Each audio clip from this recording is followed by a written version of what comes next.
The moment when the absolute majority of Ukrainian society realizes that the enslaved indigenous peoples of Russia are our potential allies and that their historical fate is very similar to ours, against the background of the fact that the Russian elite is very fragile and is now literally holding onto the remnants of its former legitimacy, even after these elections, which, as everyone knows, have been rigged. Hello and welcome to Ukrainian Flames, a special project by Ukraine Media Center and NGO Euro-Atlantic Course, and I'm your host, Myroslava Yaremkiv.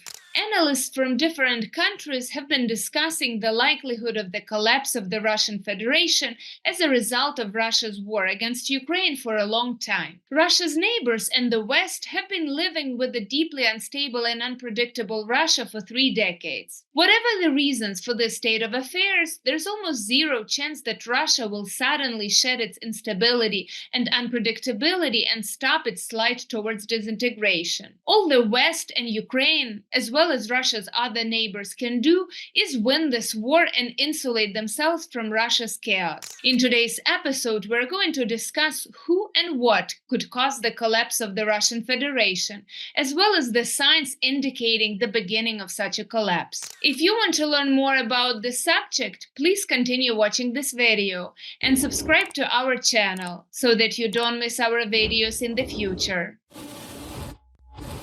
The empire must be destroyed. However, few people, for example in France or Germany, see Russia as a colonial empire that can fall apart.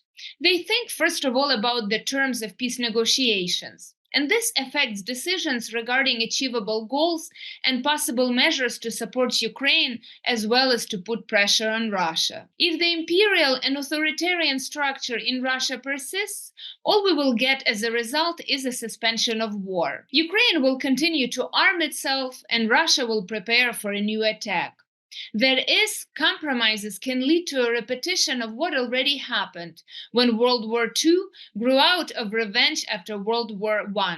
Valeriy Pekar, lecturer of the Kyiv-Mohyla Business School, emphasizes that we have to view the enslaved indigenous peoples of Russia as our potential allies in this matter. Let's take a listen. The moment when the absolute majority of Ukrainian society realizes that the enslaved indigenous peoples of Russia are our potential allies and that their historical fate is very similar to ours because Ukrainians, Tartars, Buryats, Bashkirs, Kalmyks, etc., all nations, by the way, including Uzbeks and Estonians, have the same historical fate: colonization, enslavement, humiliation, and deprivation of civil rights, destruction of culture, language, religion, identity, history, rewriting history, replacing history with Moscow history, the short renaissance, the intelligentsia, and of course the mobilized, driven to imperial wars of aggression. We shouldn't forget that the Soviet tanks entered Budapest in 1956 and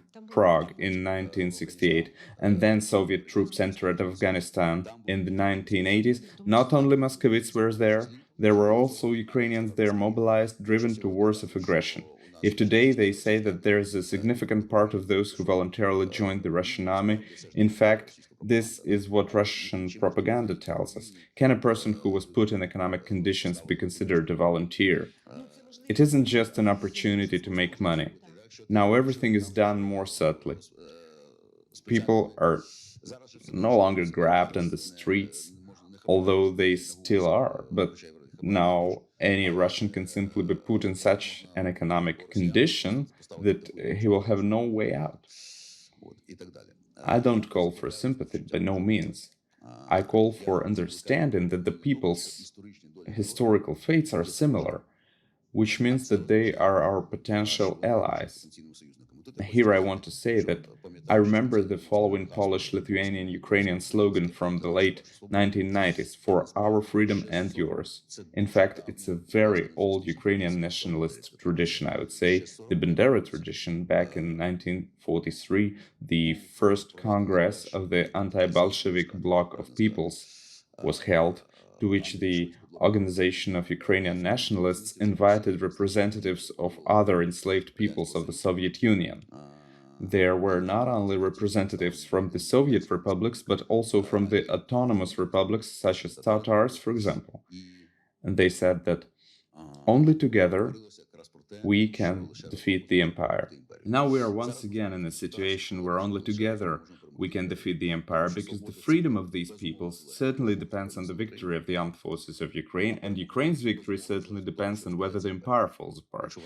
For if it does not, it will come back again and come back with a worse war. I would really like us to realize that there are potential allies there. When they open a second front, Russia will collapse and sustainable peace will come. Sustainable peace is not a ceasefire for a few months or years. It is such a ceasefire, such a sustainable peace when our children won't fight in the next Russian-Ukrainian war. As Russia disintegrates further, its capacity for external aggression will diminish. As a failed state, subject to international sanctions and deprived of its resource base in Siberia, it will be severely limited in its ability to attack its neighbors. From the Arctic to the Black Sea, NATO's Eastern Front will become safer as Ukraine, Georgia, and Moldova return their occupied territories and focus on integrating into the European Union and NATO without fear of Russian backlash. The countries of Central Asia will also feel more freedom and will be able to turn to West for help in matters of energy, security, and economic cooperation.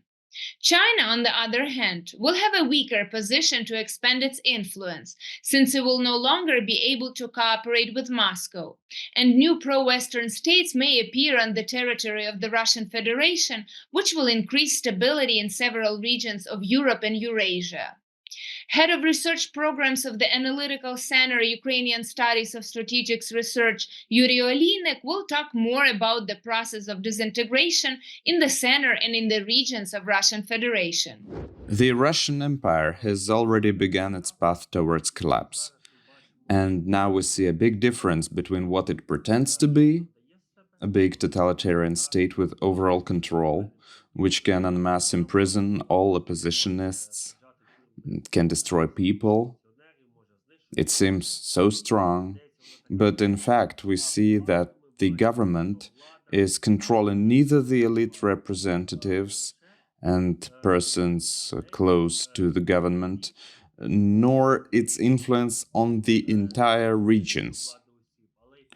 We see that clashes between Chechen and Dagestani security forces in various situations have already become a regular practice.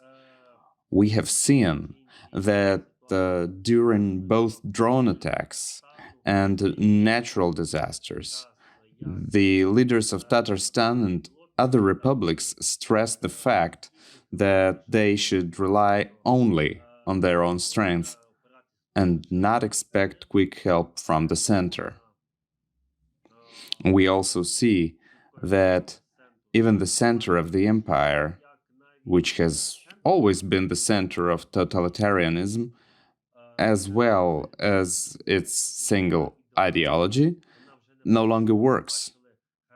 We saw a typical example when last fall Medinsky's history textbook, which essentially had imposed the history of the Russian world through the example of Stalin's and post-Soviet times, was rejected by the official representatives of the North Caucasus republics and criticized for ignoring the issue of deportation of Chechen, Karachay, and Kalmyk and other peoples during Stalin's time, which has not been condemned yet. And now they have begun to rewrite it, and perhaps it will be in a completely different form. That is, we see that the center can neither ideologically impose its agenda on the regions nor fully defend their interests in terms of security and economy. Against the background of the fact that the Russian elite is very fragile and is now literally holding onto the remnants of its former legitimacy, even after these elections, which, as everyone knows, have been rigged. All these also raises the question of repeating the experiments easily conducted by Prigozhin, whose march on Moscow took place in parallel with the fact that no one in Russia, including Putin's coterie, actually came to his aid in order to stop these rebels. They were waiting only for the result, how it would all end. I think that the further signals of the collapse of the empire, on the one hand, can be very quick. Some riots, unrests, especially those backed up by part of the elite, who, in order to overthrow their competitors, support such protests, which are not exactly anti-state, but anti-regime, and which, due to the lack of response, will very quickly lead to chaos, literally, in a matter of days.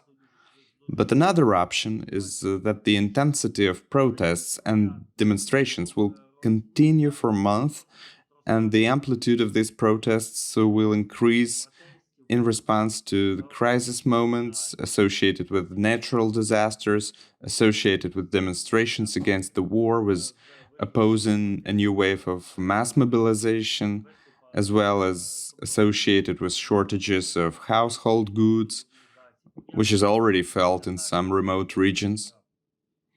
The amplitude of these protests and problems will overlap, whereas the administrative system will not be able to cope with them, and eventually it will collapse.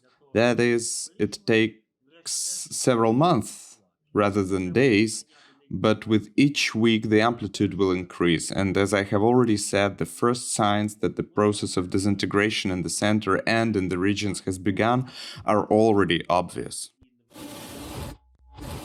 You've been watching a special project by Ukraine Media Center and Euro-Atlantic course dedicated to the Russian-Ukrainian war, Ukraine in Flames. In the description under this video, you can find information on how you can help Ukraine fight Russian aggression. If you find our work useful, please like and share this video.